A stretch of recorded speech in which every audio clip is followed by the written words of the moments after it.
What's up, Weight Inclusive Innovator fam? We are back together and it feels so good. Oh, good. So good. Today, we're going to be chatting about being financially independent ladies, managing one income households, the fears and considerations of it all, and what we've gained from it. But before we dive into today's episode, let's check in with Hannah. Hannah, what were your business highs and lows of the week? Well, an obvious high is us being back together recording. What? Yep. Morgan did a solo episode a few weeks back and I did mine last week. So those are fun and we love banter and hearing each other's ideas because when we're having these conversations, it's in real time for us too, hearing about each other's experiences and thoughts, even though we plan a little. So that's still fun for me, I know, and I'm sure for you too, Morgan, but that's a high. It is a high. I missed recording with you last week. I'm very happy to be back here and getting to catch up on all the things. Same Z's. So my other highs, unrelated to Morgan this week, is I'm done with my stats class. Yes. I feel so relieved. And this is actually my week off from school. So the way my program's set up is 7-week sprints, and then I get a week break. And some of the programs actually have a week break in the middle of the 7-week sprint. So I guess it's an 8-week sprint with a break. Doesn't matter, but it's nice because I'm like, oh my God, I don't have to spend my evenings this week doing homework. That is so fantastic. What do I want to do? What am I going to do with myself? I don't know. Maybe I'll build my Legos. It's the best. That's how my master's program was set up too. And I loved it. Honestly, I swear to God, it's great for people who have ADHD. It's great for people who have a short attention span and like you learn the things and then you're done. It's not like spread out over a whole semester. So I love it too. It's nice. The other high I have is I'm only working 3 days this week because my sweet little nephew is coming to town to visit me. He's 5 months old. He's perfect. And I can't wait to see some of my family. So such good highs, man. Done with stats, get to see fam, 3 days working this week. The trifecta. It is the trifecta. And there's some lows. Womp womp. Womp. So I got a freaking B+ in stats, and people, I am like a solid B+ person. That's how I would grade myself in life. Like B+, I am good enough. Stats was annoying because I worked my ass off and it was hard. And I was 2 fucking points from getting an A. And I emailed the teacher and asked if there was anything I could do and I got rejected. I think that's the hardest part. Like I knew that was going to be the answer and I felt a little bit of shame of asking if I can do extra credit because I know it doesn't fucking matter, but it's so devastating to me. You got to shoot your shot though. Kudos to you for asking because it's like the saying, the worst they can say is no. They happen to say no, but like that's literally the worst that could happen. So 100%. I think a lot of people feel regret and I wish I would have done this, right? And now I know I don't have to sit here and wonder, like, could I have gotten that A? Could I get extra credit? Like I asked and I was rejected. And that's fine. And actually, now that I think about it, I'm like, I don't want to spend any more fucking time or energy on stats. So I'm a little relieved that she said no. It's just like the 2 points, man. I was like so on the edge that it's just like, wow, I could have worked less hard and still gotten a B+ and not have to spend so much time. That's the frustrating thing.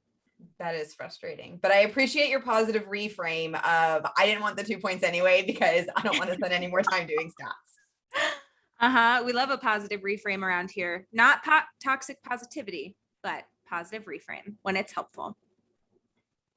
And my other low is I hurt my finger climbing this week. And it's such a bummer because that's like my fun thing I like to do outside of work. It's my number one hobby.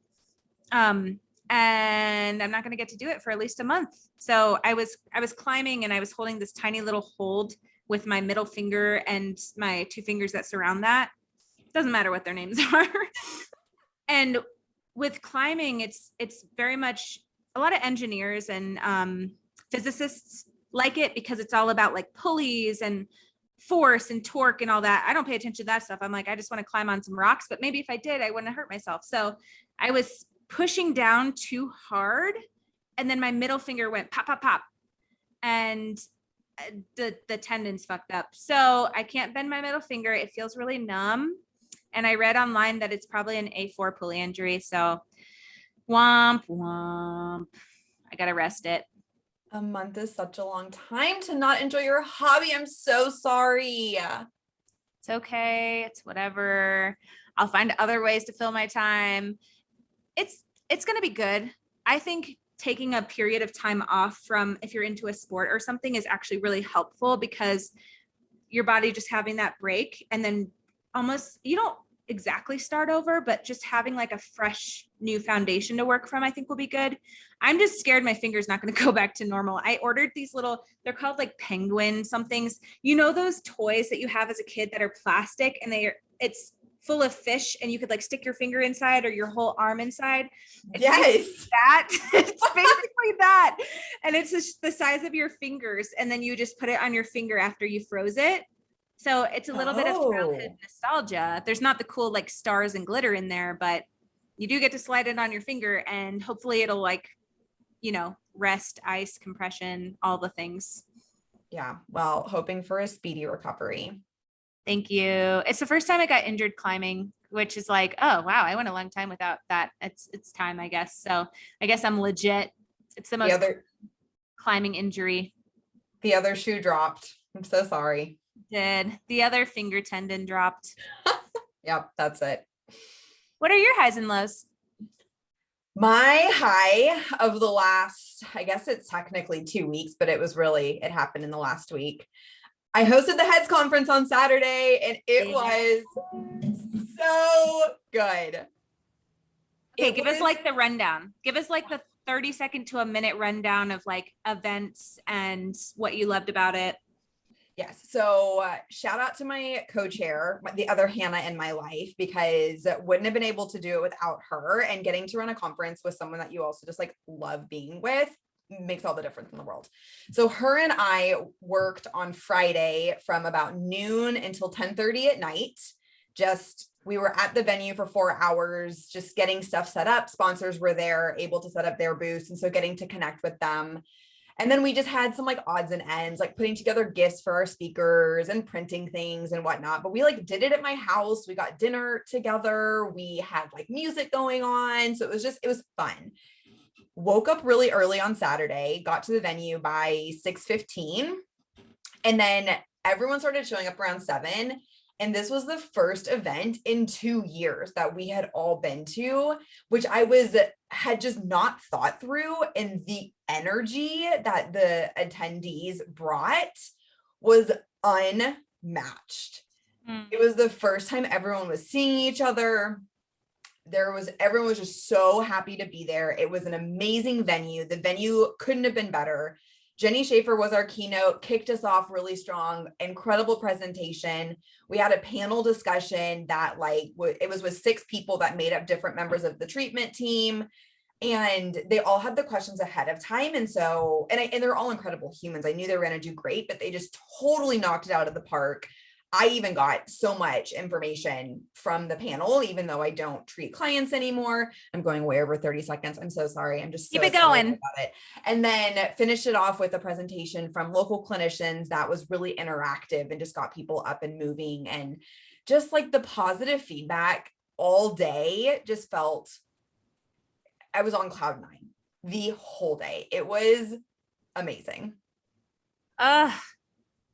That sounds incredible. I like have chills thinking about that energy.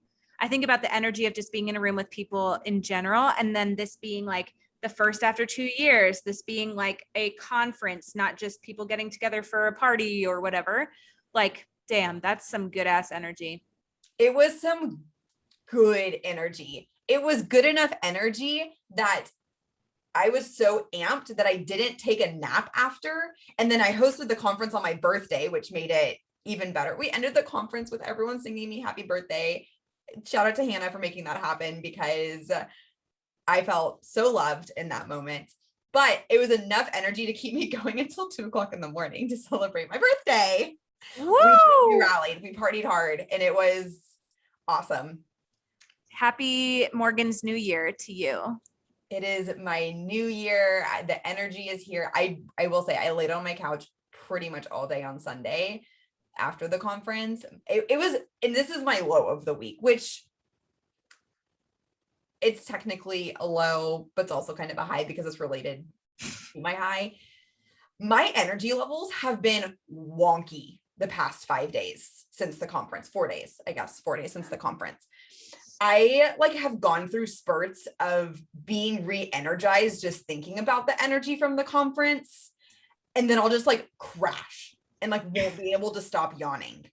So I've gotten some really good sleep, but managing that like fluctuation during the day, I'm ready for some normalcy with that. Cause like today I was laying on my couch right before we recorded and I was like, I'm not going to make it to the podcast recording. I'm so tired. And then I ate a bagel and had some coffee. And now I'm like, energy is back. And we're back. That actually makes a lot of sense. I'm thinking about this client who shared with me, she was working with me while she was getting ready for her wedding. And so it's almost like the build up to a big event that you've had in the back of your mind, have been planning a long time, the last grind of it before the event, and then executing it. And then you're like, well, shit, now what? You know, it's like the come down. So that makes so much sense to me. Yeah, it's the come down from it all. And yeah, it's just weird. So I'm thankful I've had it's been a busy week, but it's been flexible enough for me to be able to rest. And so that feels really good. We love flexibility over here. Yes, we do. Ready to dive into today's episode? Let's do it. So today, as we mentioned, we are going to be talking about being financially independent ladies running a business as a one-income household. Whoop, whoop. And first, we do want to start with talking about the privileges that we have. We recognize we have a lot of unearned privileges in a lot of different ways in the way we walk through the world. And ones that we want to name here as we have this conversation is around money and status and things like that. So I know for me with starting my practice, there was pretty low stakes. You know, I don't have student loans. I can live fairly cheaply if I need to. And I knew if it failed, like my parents would have my back if shit hit the fan.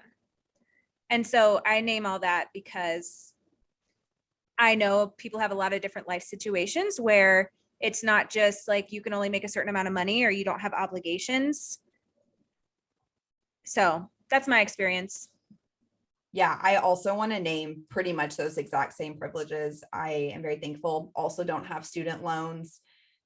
Had that back of the mind reminder that if shit hit the fan, I could call on my parents for support. Obviously wouldn't want to, like I wouldn't want my business to hit the fan, but that option was there. Like I knew they wouldn't let me fail.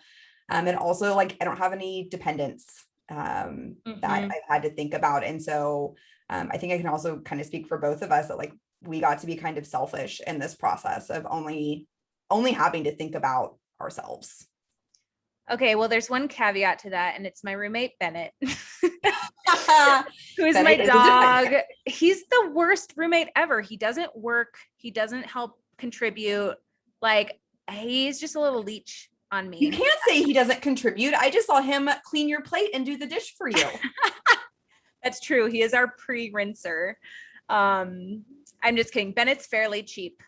I think I pay like $50 a month for his vet like membership, and then I buy him food every now and again. He's pretty low maintenance. So pretty low maintenance. He doesn't really like toys.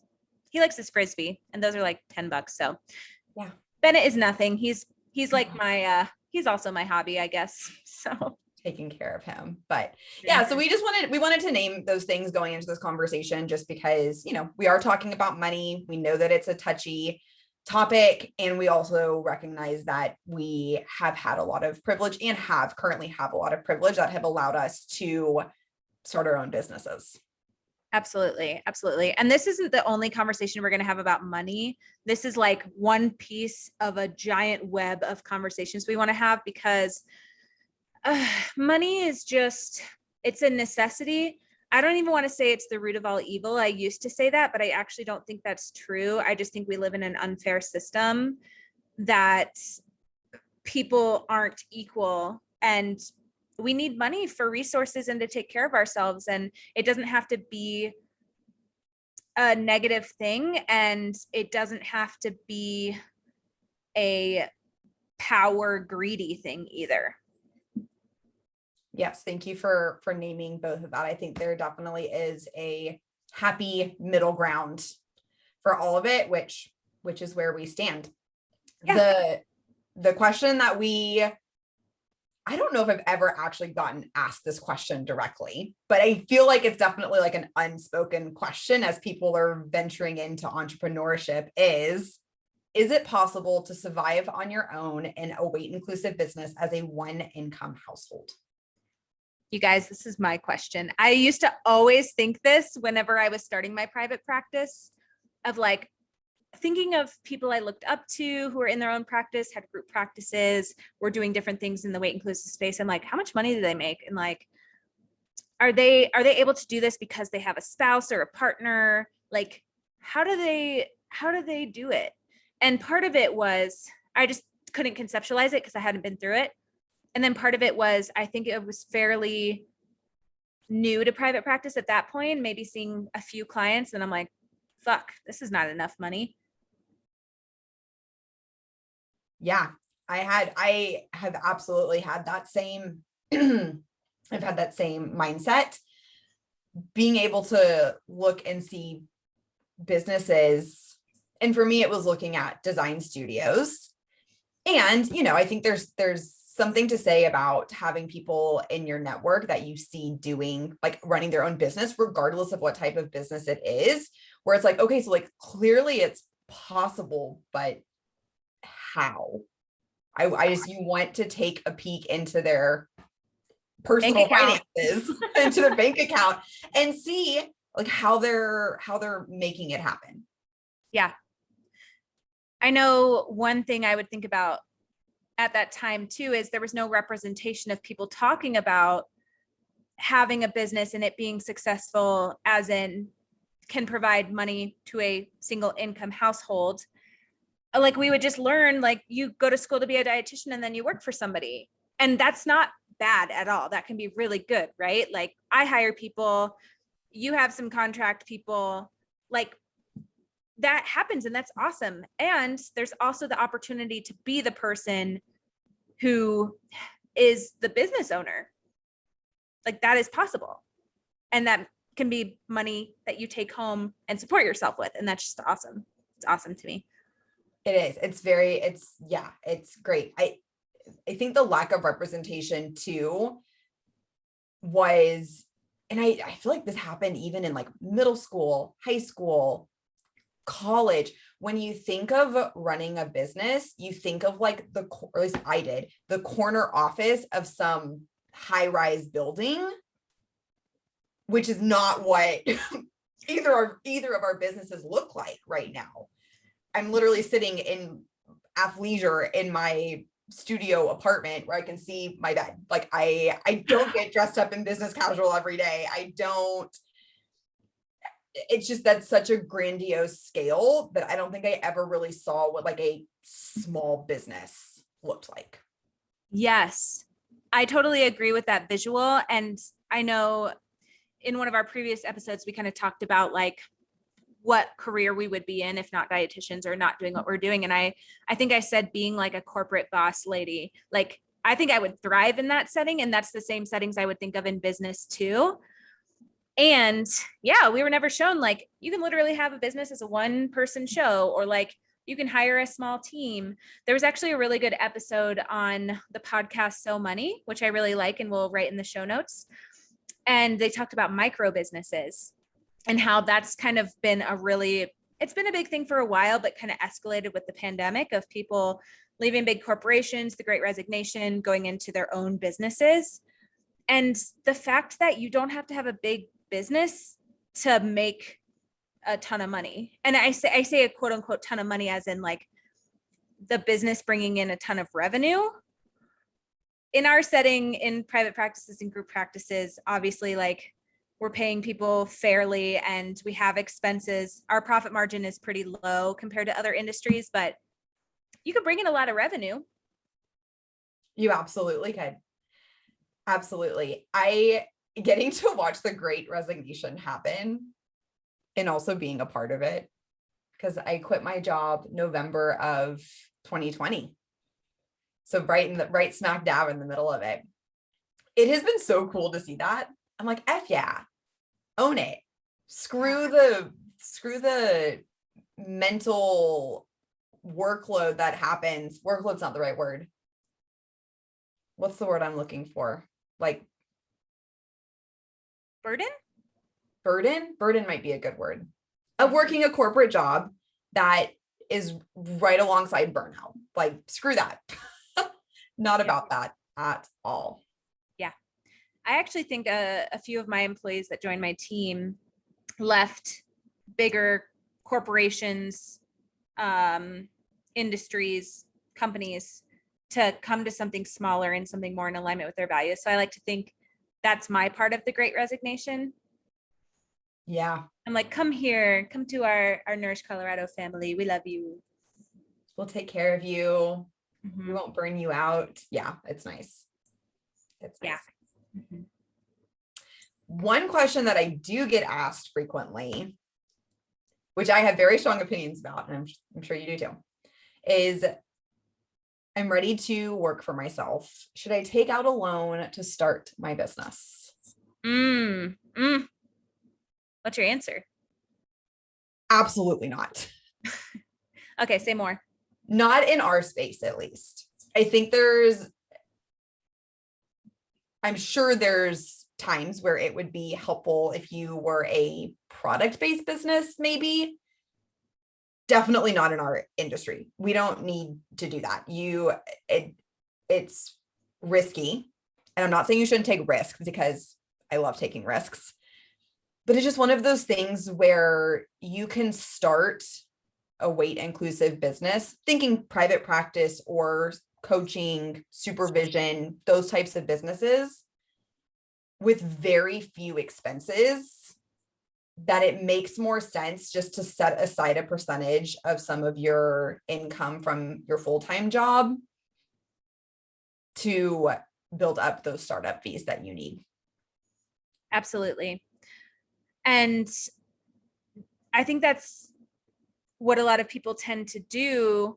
There's not a ton of startup fees for, private practice service-based things, but if you're working a full-time job and you're, the time it takes to build a business and like start to grow it and then jump ship, which we'll talk about, if you can just throw $20, $50, something into a savings account of like, okay, here's my nest egg that I'm going to start with if I need to spend money to start this thing. Having that and then having your own kind of savings fund, emergency funds, I think is adequate. When you start to take out loans, people could argue you have to spend money to make money. And I kind of think like you have to make money first. And then I do agree with that sentiment when it comes to like business coaching and supervision and things like that. When you spend money on those things, in turn, you're giving people better care, you're taking better care of your employees and your business. And then what follows that is revenue. Yeah, you nailed it. I also love that you pointed out like a personal emergency fund too. Definitely important. Definitely something I had before I jumped ship. I would say on average, just having watched so many friends go through the process of working a full-time job up until they started their own practice and ran their own practice full-time, I would say on average 12 to 18 months from the time that they like decide to see their first client outpatient up until they're ready to jump ship.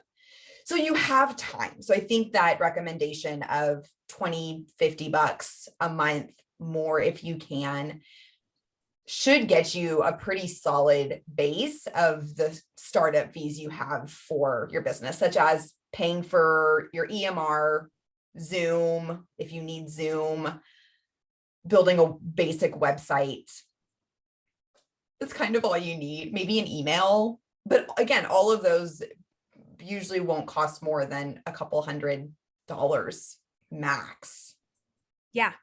And you got to start somewhere, right? I think sometimes when we think about jumping ship, having a business, depending on that for income, you have to take the steps to get there. Like, it's not just, okay, I'm going to do this. Here I go. I hope I make the money I made or more at the last job. Boom. Like, no, it's a process. It's a transition.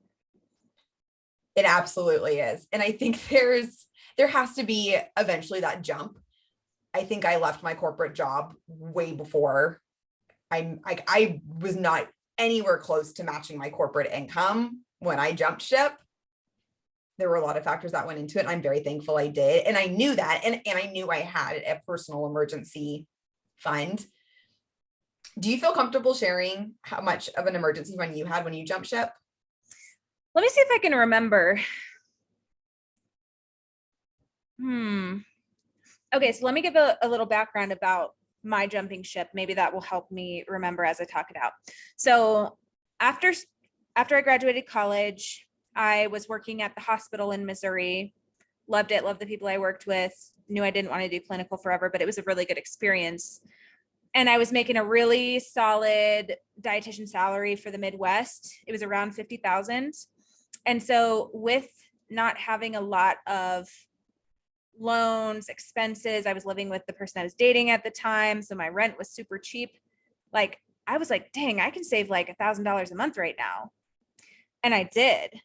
So I'm pretty sure when I moved out to Denver, I had at least 10 grand in my savings account.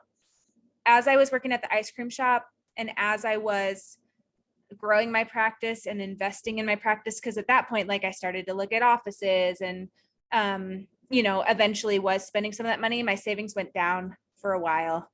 And I was like, oh God, Hannah, like, we can't be doing this. So I didn't maintain that nest egg. I did use it. And that's what it was intended for, right? Was to offset some living expenses to help me get to where I want to be. So yeah. What about you? Yeah. So also going to give a little bit of background. All of the money that I had working jobs throughout college and right after, before even through my internship, I was supported by my parents. And again, going to name that immense privilege that I had. And so majority of the money that I made was going directly into a savings account. So yeah, probably had close to about 15,000 when I finished my internship. I then moved to Italy and didn't have a job. And so lost a couple thousand of that, which I was anticipating doing, an experience that I wouldn't give up for the world. I'm so happy that I was able to do that. And then working a corporate job built that back up a little bit. I had things allocated to different aspects of my life. What I really wanted to make sure was, like, of that money, I had a certain percentage set aside strictly for emergency savings.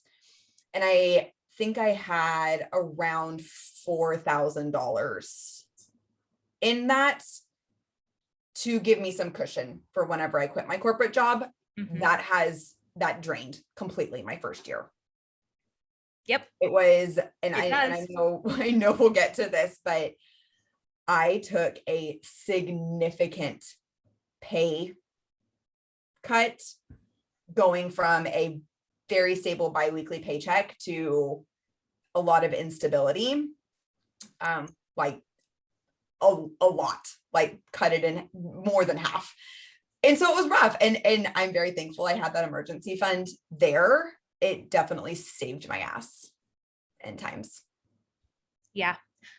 I think what gives us hope to be able to tolerate times like that is, again, this is a normal thing to go through. This is part of the journey. You're not just going to jump ship and it's like, woo, I'm making all the money in the world. Because if at that point that was happening, that means you were probably working 2 full-time jobs. And are you okay? Do you need to take time to rest from burnout? I just sent you that TikTok that I had no clue. And again, this is research from TikTok. I haven't actually Googled this to see if it's valid or not, but the TikTok said it takes 3 to 5 years to recover from burnout. That's a long time. Yeah. And it's like in that time, like, what if you just keep getting burnt out and burnt out? Like, does that extend the time? I feel like it has to, which is terrifying.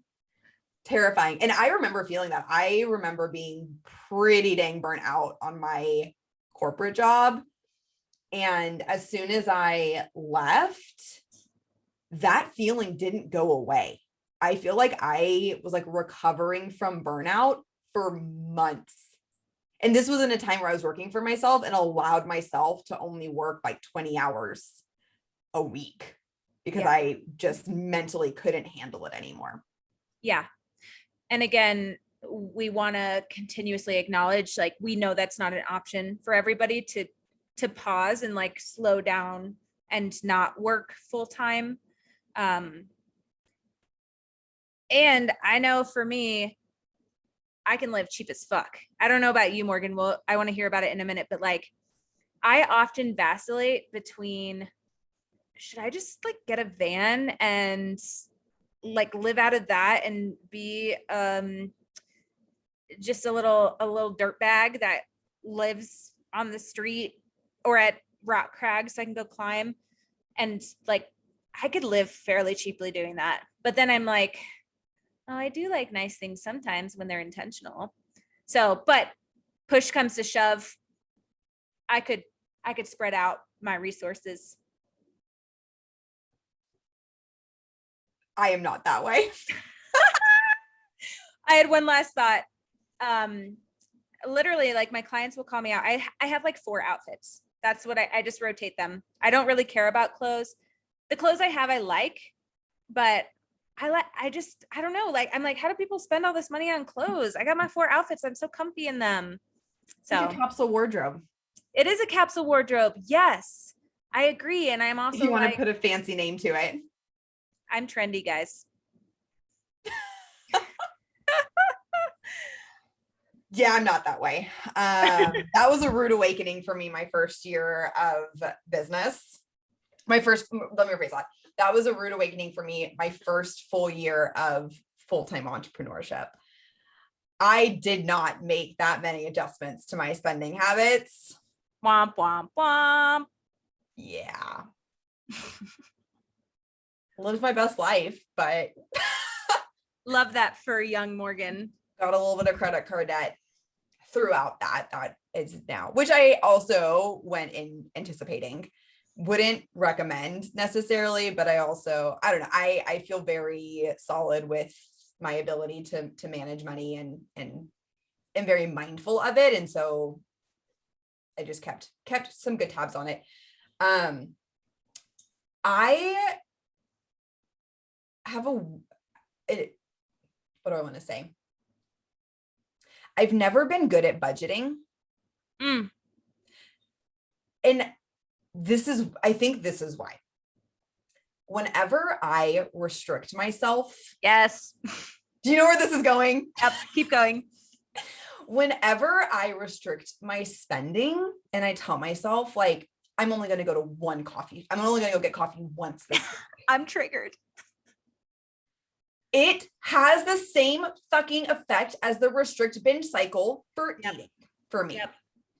And honestly, the cycle shows up in my life, and I assume other people's lives, in a lot of different ways. I know we mentioned this on other episodes, but whenever I put myself on a really strict budget, I make it a day, and then I'm like, fuck it, I'm buying a plane ticket. And that defeats the purpose. Uh-huh. I mean, it makes sense, right? That budgets can kind of be compared to diet culture. And that's what a lot of business books do. Ugh. So yeah, we get real mad. I'm the same way.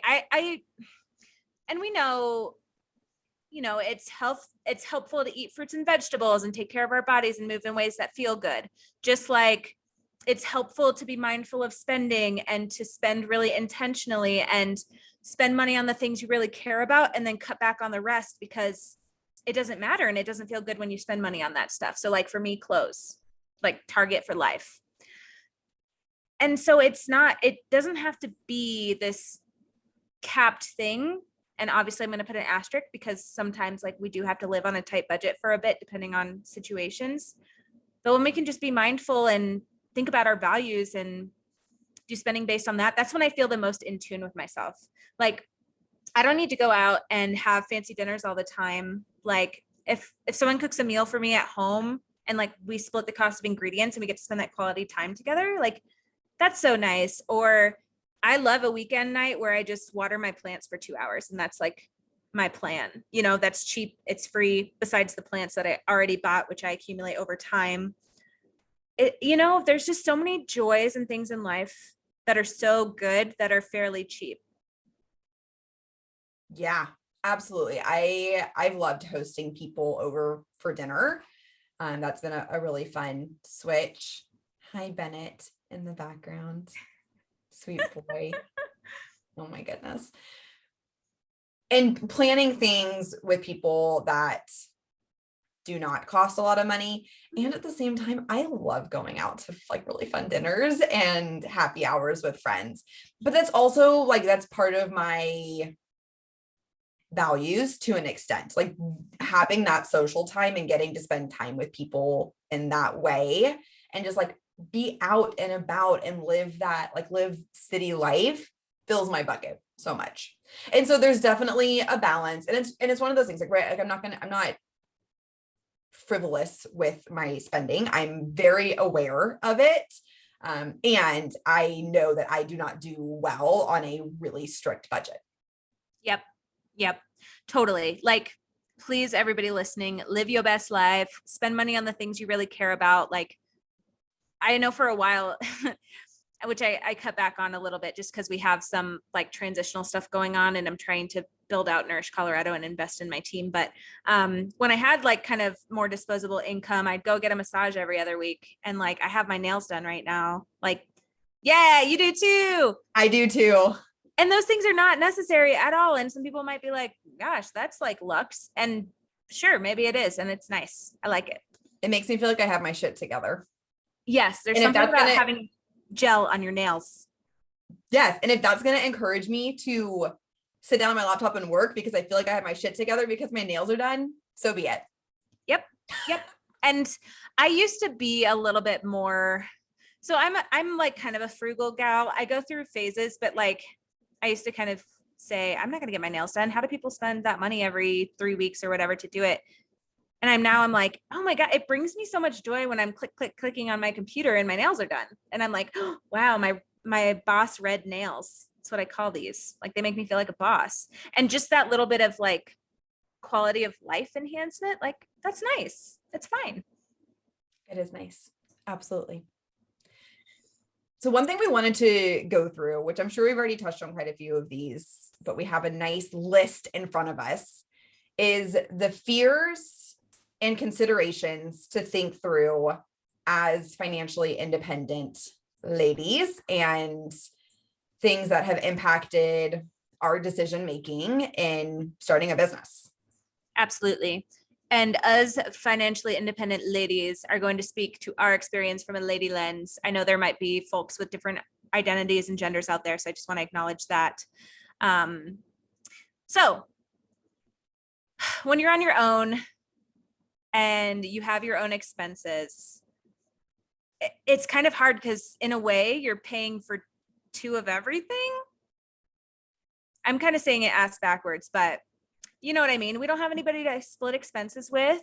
I know for me, I have a mortgage and sometimes that really sucks. I'm like, oh man, if somebody else lived here with me, I could like cut my rent in half, but then I'm like, or my mortgage in half, but I'm like, I love living alone and I don't know if I want to share my things. I don't own my studio, but I also have lived by myself for 3.5 years now in my little space and I love it. Right there with you. I'm full vulnerability. I have to stop myself from getting in the headspace of if only I had a partner that I could split this with. It's tough. And I think part of it is like so many of my friends and they are incredible, supportive, amazing humans who were just in different stages of life. But so many of my friends who ran and will currently run their own business are married to primarily engineers. But I'm going to say a partner with a really stable job and stable income. And I know like none of that's ever guaranteed. We saw that with the pandemic, people lost jobs. Like I get it. I also don't want to assume that they all have their own financial journeys as well. And from the outside looking in, that's not the right phrase. From the outside, period. Seeing that is really tough sometimes because I'm like, man, the things that I'd be able to do if I was a part of, what's the phrase? A DINK, a dual income, no kids household. Yes, a DINK. A DINK. And I'm not a DINK. I'm a SINK. Uh-huh. It makes a difference, right? Regardless of what that looks like, being able to split expenses with someone looks a lot different than having to pay for everything yourself. And the financial, at least from my side, perceived financial stability that comes with having an extra income to fall back on if shit hits the fan. Totally. Thank you for sharing that. I'm sorry, I'm still smirking because I'm laughing at the fact that you're a sink. And yeah, I mean, and I think what's hard too, and I'm sure you have these thoughts and it's part of like, you'd like to stop thinking of it in that way, is we should have partners because we want to, and like we are connected and we want to do life together, and it's not a dependent thing, right? I know for me, I always want to have finances separate. I will have a prenup. I will have all these things. I want to, if I get married, I don't even know if I'm going to get married. And like, that's just important to me. So even though having separate finances, if you're with a partner and living together, like you still split stuff, I think it's not going to give you the thing that you want, because it's like, okay, if you're splitting expenses so that you can have more of your resources to go do the things you want, do X, Y, and Z in the world, there may be a off kilter balance of like, well, shoot, I can't go do those things because like I have this obligation, or I don't feel free because I'm in this relationship, or whatever might come up. I'm not talking by myself at all. Yeah, no, I think it's great things to think through, and having to hold space for both of them. Because I even with everything you're saying, like, yes, I agree with that. I am in a very similar mindset of wanting to be able to financially support myself without a partner. And when that's what's happening around me, it's things that I'm constantly aware of, especially because I feel like I was raised in like the suburbs of Houston, where generally speaking, everyone had a 2-income household. And so that kind of gets ingrained in your brain of like, oh, that's what I'm going to have too. Mm-hmm. And then when that doesn't happen in the quote unquote timely manner that it should with our expectations, societal expectations, it makes you think. It does. There's some like internalized beliefs there. Thank God for therapy. Thank God for therapy. Yeah, it's always so interesting to think about and talk through. And I know after this episode, I'll feel like vulnerability hangover, because this is the thing about money and finances, is it's the root of everything, and it affects values and life and how you move through the world. So it's not just I can afford my expenses, or like I could split this with my partner. It kind of has a butterfly effect from there. And we can objectively say, like, it is easier to be in your own business when you have another income in your household, or somebody with a stable job that offsets your expenses. Yeah, there's that stability of being able to fall back on something. Mm-hmm. Mm-hmm. For sure. So I know that this was kind of a younger self-thought, a consideration with private practice. But I was wondering, I always wondered like, okay, can I actually do this? Like, will I get to the point where I'm seeing enough clients, doing enough whatever to where I make an income that I'm proud of or really supports me at a higher level and not just getting by? I am still in that mindset, having just finished my first year of business and was able to pay myself money. Like I at least gave myself an income. Thank you, Profit First Method. And it is definitely not the salary that I want to be paying myself forever. Like there's no way I'd be able to continue to survive on that salary. And so that constant state of wondering if it's possible and what do I need to put into place to make that possible is always looming. I would say that mindset contributed to majority of the anxiety that I had last year because it's fucking scary. It's totally scary.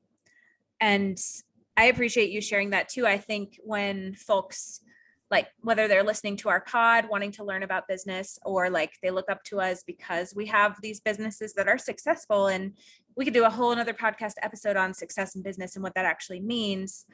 I think it's put on a pedestal of like, oh, they must be making like multiple six figures and blah, blah, blah, blah, blah.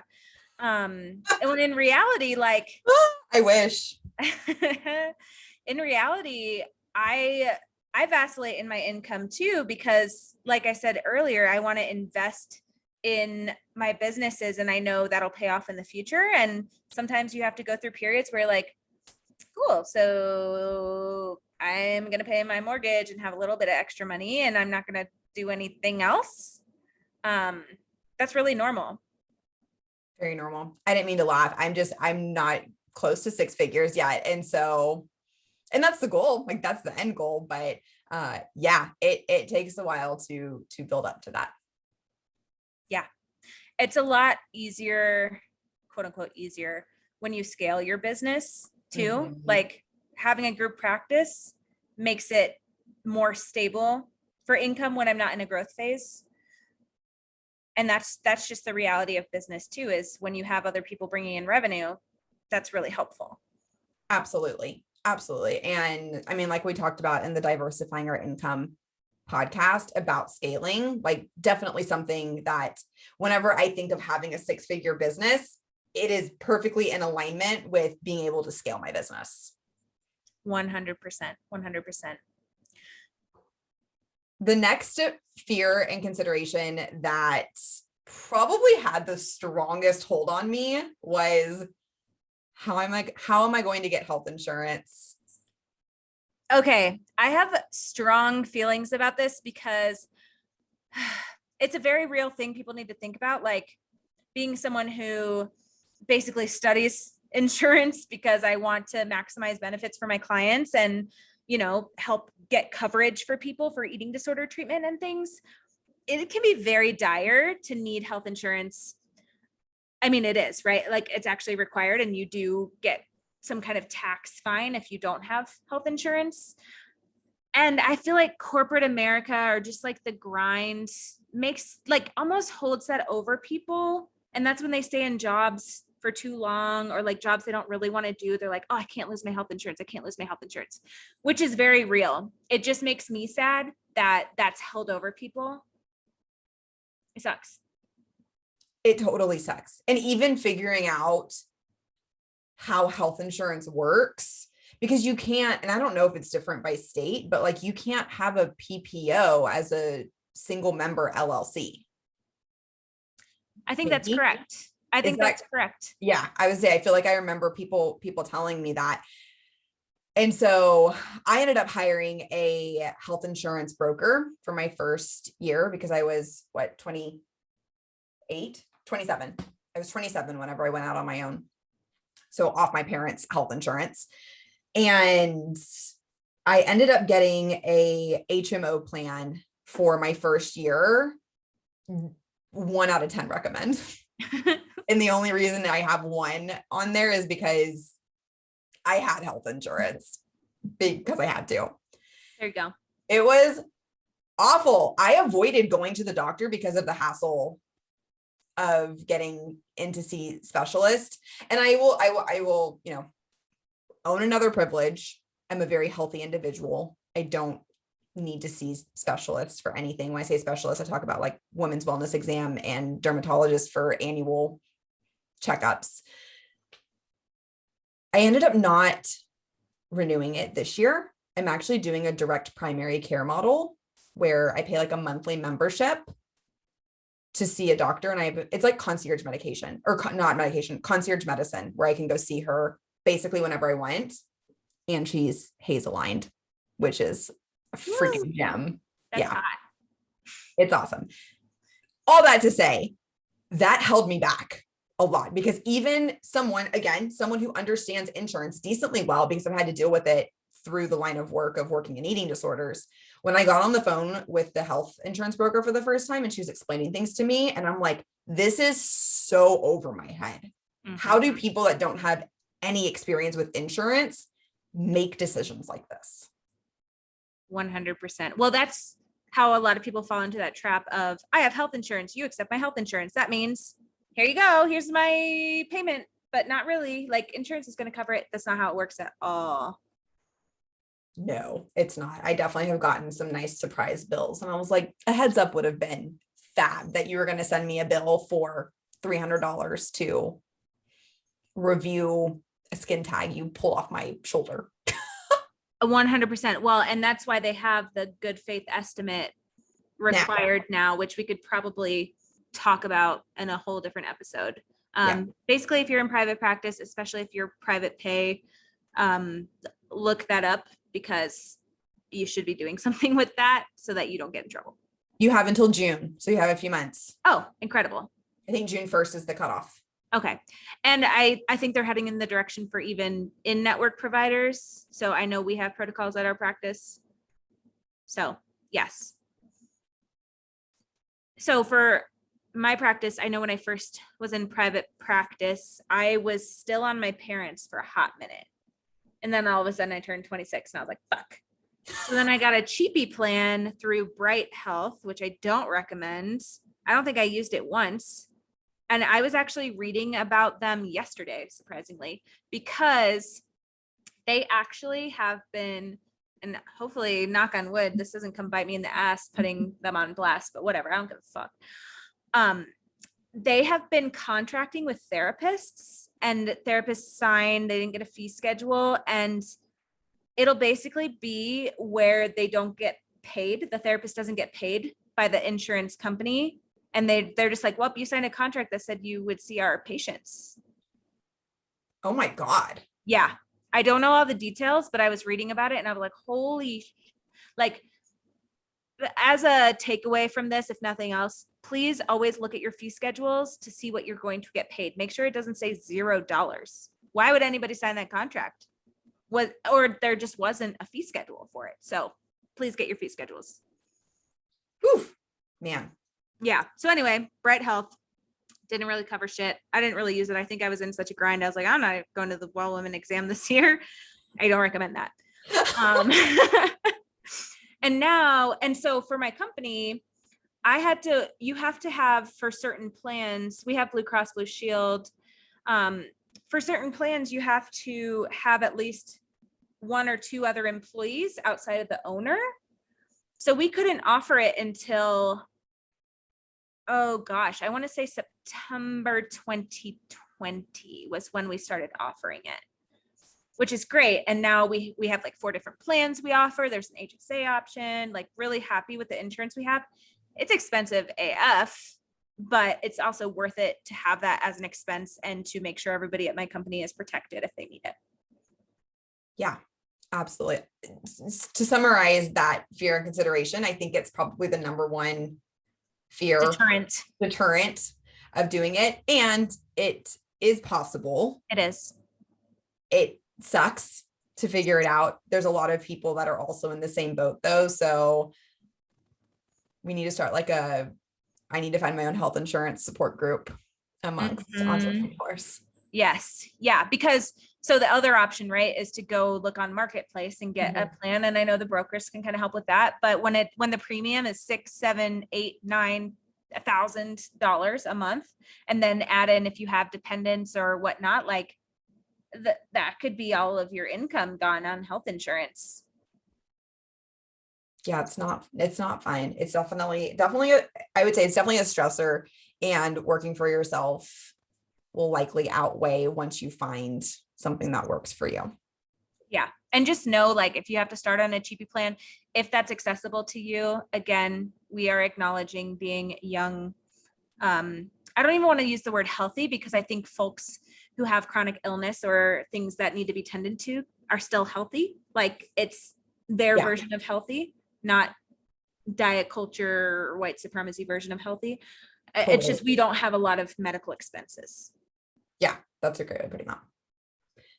Another consideration that I actually went through, and based on your story, I imagine you did too, Hannah, is working multiple jobs. Mm-hmm. I was so terrified there were a lot of emotions. One of those emotions was being terrified to leave the stability of a biweekly paycheck.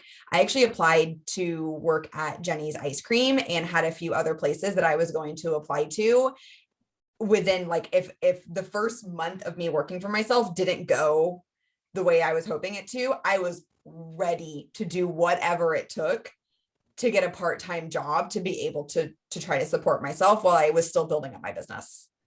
I was like sitting here like ready to speak because I am like excited like a little dog. Yes, that is like big entrepreneur energy of like, I'm willing to do whatever the fuck this takes to make this happen. It's like the grit and the impulsivity and the like, let's go. Let me get my hand in the ice cream bucket. I will scoop shit. Like, let's do this, and I'll work on my business on the side. That's a very feasible option and totally doable. And I did work at the ice cream shop while I was building my practice. And it was a good experience. It was really fun. Like, it was a fun time. It's okay if you're a dietitian, if you're a therapist, if you're someone with a professional degree or no professional degree, if you work at an ice cream shop or a coffee shop or Target, it doesn't matter. There's no shade. I think it's actually really awesome to work in a service industry and have that front facing customer experience and have compassion for people who do that all the time. Like, you're not above it. Absolutely. Absolutely. I ended up I never got an interview for Jenny's, which makes sense because it was literally in the middle of winter, still in the pandemic. So I'm like, Bad time to get ice cream. I get it. They were like, the store wasn't even open. Like, you had to like order from outside. They were like, weren't letting people in the store. So anyway, I get it. And it was an option. Absolutely. Absolutely. And you applied. They said no. Dude, I went all out on my cover letter too. I opened up Procreate in my iPad and traced out one of my favorite pint of ice cream into a little graphic and put it on my cover letter. I was very proud of it. Wait, what's your favorite? It was the shit, you're gonna put me on the spot. I don't remember what it was. Hold, please. Holding. We surprisingly don't have a Jenny's ice cream here in Denver. I don't know why. I know it's mean, right? Like, there should be one. I love Jenny's. Sad. You can buy Jenny's at Whole Foods for $10 a pint if you really want it. But I'm like, that's steep. Back to not budgeting, but being mindful of money. I'm like, I will get my $2.50 when on sale, whatever ice cream, you know? Yeah. It was the coffee with cream and sugar. Oh, that makes sense for you. I love that for you. Yeah. You want to see it? If you're watching the YouTube, you can get a little sneak peek into this. There it is. Oh my gosh. So cute, right? So cute. Oh, we should put that like in the show notes, a screenshot of that. That's absolutely cool. We'll gladly include it. That's such a 7 move. It was also a creative outlet because my anxiety, it was a time where I was like literally like quitting my job and all of that, all the things that come with that. And it was a nice creative outlet. I love that for you. So good. The next thing, which we already touched on, fear and consideration, is being able to live cheap. Mm-hmm. Which, as I mentioned, did not do this my first year of entrepreneurship. I say that really boldly. I was very mindful of it. I received business advice a few years ago, and it was spend the way you want to make, basically. What? What? 0 out of 10 recommend that advice. Don't do it. Terrible business advice. It was basically, and I think the intention behind it was to prevent you from fully living in a scarcity mindset. So I get the intention behind it. I also took it way too literally. I'm sorry to laugh at your expense. You can totally laugh. I mean, that sounds dreamy. Like, oh yeah, let me just spend how I want to make. Like, you know what it reminds me of is Anna Delvey, the Inventing Anna. I haven't watched it yet. Oh man. She basically just like spent all of this money and was like, it's being transferred from my bank in Germany. There's just something wrong with the wire transfer, and like didn't pay for anything. That's what it reminds me of. Okay, I need to add that to my watch list. Maybe since I don't have homework this week, I will watch that. Yes. But anyway, don't recommend that. My recommendation would be to look at your expenses. At least keep tabs on them. Yeah. Bare minimum. Yeah. I know for me in the beginning, and I still fall into this trap sometimes, usually when I'm in a grind, I like spent way too much money on takeout coffee. Like I was going to the coffee shop every day or like stopping by every day. And I'm like, oh shit, that's a lot. And then it became very mindless. So it wasn't even a novelty anymore. It was like, this is just what I do now. This is my life. Part of the routine. Mm-hmm. I fall into that too. Yeah. And then it's not even as enjoyable. And I think that's like, when you are being mindful with your money, when you're living life in alignment with your values, I think and maybe, I don't know, it might just be me, but I think when people do that, they realize like, oh, I actually don't like need that much money. Like at points of time, like if I want to travel or like want to get a house or whatever I do, but like my day to day is not luxe. Yeah, I definitely fell into the trap of the daily coffee during the pandemic, actually, because I was like, pat on the back, Morgan, you're supporting small businesses that need it right now. And I was getting coffee. And then through that, I became friends with all of the baristas. And so I'd walk in and they'd be like, hey, Morgan, want your usual today? And it made me feel so loved. How they get you. That's how they get you. And so then it became almost a daily thing. And I feel like I go like through ebbs and flows with going to get coffee now. Like parts of me, like if I am like just having a hard time getting motivated, like that's always a really good thing to like get up and go do in the mornings to just like get my day started. Absolutely. Yeah. And just for listeners, like we do support local and we want to support local coffee shops. 100%. Yes. Okay. So one of the last considerations and things I know is hard for people to think about being financially independent and using money that they earn from their business to take care of themselves and only depend on that is just not having learned anything about business, what to expect, investing, profit margins, all of that stuff. 100%. I know it's like an ongoing joke with like our age group of like, would have been so helpful to learn how to like manage my money instead of figuring out this algebraic equation, whatever. And it's so true. One thing that comes to mind for me. So I remember having one experience learning how to run business. And I don't know if this is just like specific to Houston, because anyone I've talked to who grew up in like the suburbs of Houston had this experience, even if we were in different school districts. So it's very interesting, but it was called Exchange City. And it was basically this like made up city called Exchange City, where everyone had a job within the city. There was like a radio broadcaster, there was the police station, the bank, the post office, the popcorn shop, like all these different businesses.